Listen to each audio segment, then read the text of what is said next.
Hi guys, follow me on Instagram to never ever miss any of my crazy updates. Hi guys and welcome to another vlog. I am driving this. This is the Mahindra Xylo, the king of body roll. And this car comes courtesy of Durga Car Decor to me. So make sure to give them a follow on Instagram. Now as you can see, the design of this car is all over the place. How did they even pass this to the design test?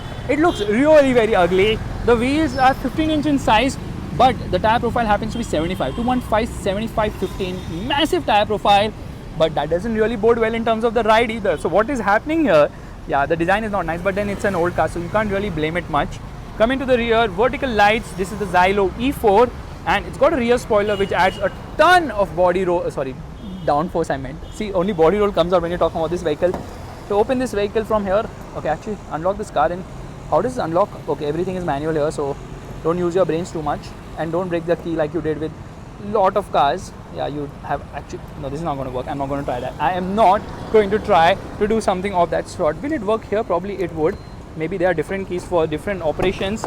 So let's do one thing quickly. I think it should have opened the boot as well. Central locking for the win. Yes, it has. No boot space, absolutely no boot space with the last row of seats up. And yeah, shuts with a proper third as well. Space inside is nice because last row can accommodate 50 people, middle row can accommodate another 100, so 150 people already inside this car. And you see the seats a little bit upright, having this pulse sort of treatment which actually improves your body pulse too. AC vents not on the top, but you see it rolls so much that they've given massive door handles. Yeah, these are massive, not door handles, these are massive grab handles. So like obviously if you have 100 people here, where will they hold on to? You see your train has a massive handle, similar is the case here. So 50 hands here, 50 hands there. I said 100 people, but that's 200 hands actually, because yeah, get the mathematics right. Storage space right there, plenty of legroom somehow. I'm not going to sit inside this car because I don't know how many million people have been in the center alone, considering it carries 150. Anyways, the dashboard design is again very weird and awkward, and the instrument cluster I'm not a fan of either. Kind of weird and wicked, but still this is not about aesthetic appeal. It's more about, of course, practicality. How many people can it carry? Audio system, air conditioning, storage space, lot of storage space here and there. There's a multi-information display. Door pockets are so small that you can probably keep a samosa or two over there, nothing more. Yeah, you have a bottle holder separately, and there is a dead pedal too. There's storage space everywhere you decide. Obviously for carrying 150 people you need storage space as well. Meanwhile, there is a sunglass holder. That's kind of cool. Maybe they put a conversational mirror. No auto dimming inside your mirror. Nobody cares about that. Let's get driving. Alright, we're all set to go, which means turning on the car. Now just look at the vibration when you turn on the vehicle. There, this gear lever vibrates like crazy. Here we are into reverse gear. We don't have a reverse parking camera. Can you see behind if someone is there or not? No one is there. No one is there. That is great, which means we can finally take it behind. The mirrors are not moving beyond a certain point. And yep, here we are into first gear. One second, I think I have to adjust the mirrors. I can't see anything behind. Yeah, now that's fine. Can you do the same for that mirror as well? Outside? Outside. I wanted you to take it upwards. Yeah, that's it. That's great. That's amazing. That's like my driver rear view monitor right now. And the motor is already so vocal. I've not even started moving and you can hear how vocal this motor is. Into first gear and off we go. Come on. At a speed of 10 kilometers per hour, I can feel a ton of body roll. It makes a lot of sound. It doesn't move. Brakes are fine though. Thankfully it stopped in time, but the motor is very vocal. Actually, this car, when it was new, has to topple. Every car was toppling. Every car was toppling. What are you saying? Yeah, that's true. I don't believe you. I don't believe you. You're lying. Almost every car. No. We will try that experiment today. Okay. Show me a corner and I'm going to turn at a high speed. No. Now, how can I trust you like this? You're saying that topples. We have to test it for ourselves. Comment section. No. Here we go. Alright, will the Xylo topple? Into first gear, revving the motor, left foot on the clutch, right foot half on the brake, half on the accelerator, revving the motor, heel and toe, and there you see it's revving. Makes a lot of sound. Everyone is looking what's happening. And off we go. Yeah, off the line. This is a very, very, very heavy car. But more than the weight issue of this vehicle is the problem that there is so much body roll now, it's unbelievable. And that's the reason he was saying the car topples, because it has a ton of body roll. There's so much body roll on offer, it's unbelievable how a car can be made with so much body roll. And I'm not kidding, when I was driving this car and I took anyone and everyone, people who didn't know about cars, people who loved cars, every kind of audience, everyone has puked. I'm not exaggerating it, everyone has puked when they sat in this vehicle because of the amount of body roll on offer, which is obnoxious. Firstly, you're sitting on 15th floor and then piloting this machine which has no dynamics whatsoever. The engine is of course very vocal. This is a 2.5 litre M-Eagle engine which produces 112 horsepower and 240 Newton meters of torque. That is of course brilliant, the Marazzo, in terms of the way it drives, but this one is far from it. Now of course this is an old car, so it's not really right to say that the dynamics are shit, but you get the drift. Come on, first gear, give me, where's the first gear? Did I drop a first gear? We have to go to second. No, I can't lift it in second. Now we are in first gear. Are we in first or are we in third? The performance in first feels like you're in third, and it redlines at around 4,500 RPM.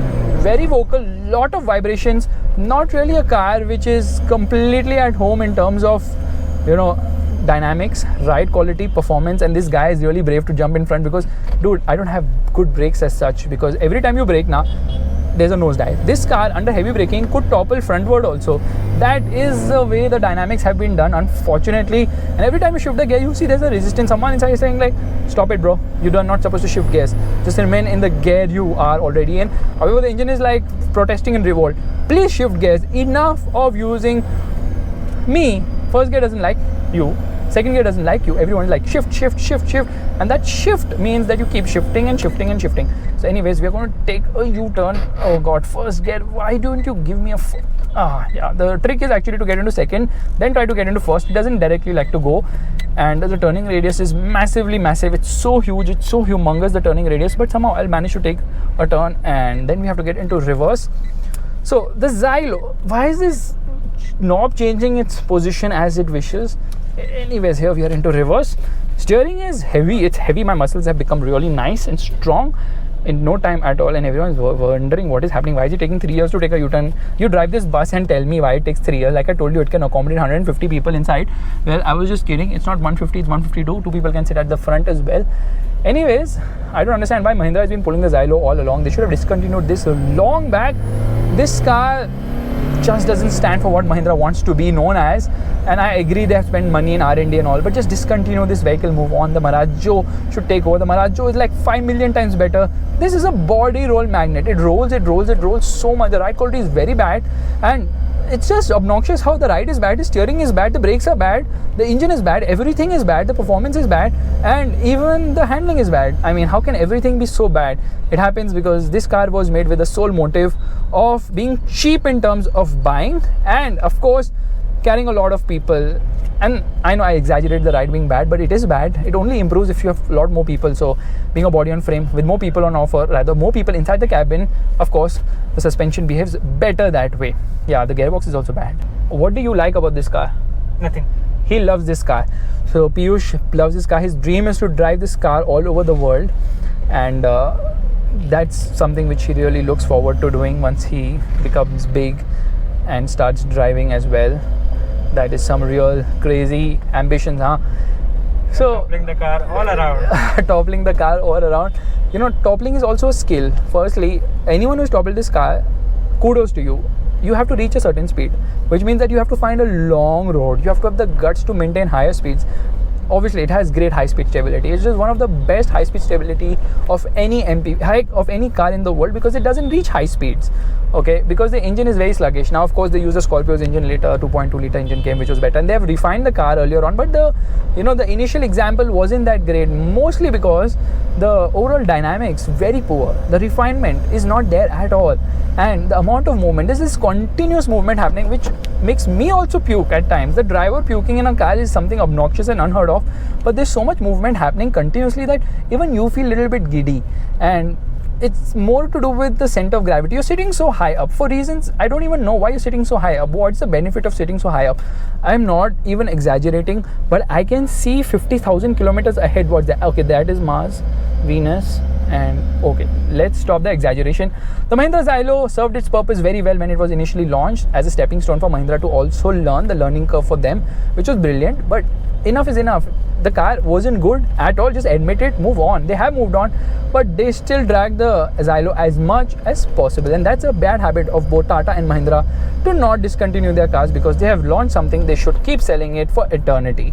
And on that rather basic expectations of cars should be discontinued once they have been proven to be not great.